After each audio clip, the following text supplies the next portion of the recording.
मुरगुडच्या ग्रामीण रुग्णालयाच्या हेरिटेज इमारतीने घेतला मोकळा श्वास। मुरगुड शहरातील शिवतीर्थासमोरील ग्रामीण रुग्णालयाची तब्बल 100 वर्षांहून अधिक जुनी हेरिटेज इमारत अखेर मोकळा श्वास घेताना दिसत आहे। गेल्या अनेक वर्षांपासून इमारतीसमोर मोठ्या प्रमाणात झालेले अतिक्रमण आणि वाहनांची गर्दी यामुळे या ऐतिहासिक वास्तूचे सौंदर्य झाकले गेले होते। आता रस्त्याच्या कामानिमित्त समोरील अडथळे हटल्याने ही वास्तू पुन्हा एकदा खुलून दिसू लागली आहे।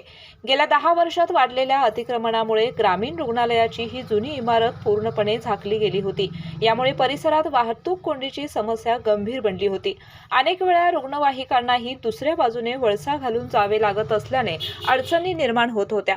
मात्र सध्या सुरू असलेल्या रस्त्याच्या कामामुळे समोरील वाहने आणि अतिक्रमण हटवण्यात आल्याने वाहतूक कोंडी कमी झाली असून या ऐतिहासिक इमारतीचे मूळ रूप पुन्हा नागरिकांच्या नजरेस पडू लागले आहे।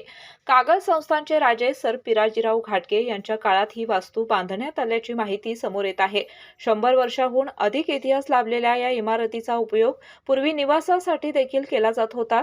सर पिराजीराव तलावाच्या बांधकामाच्या काळातही या वास्तूचा उपयोग झाल्याची माहिती स्थानिक नागरिकांच्याकडून मिळत आहे।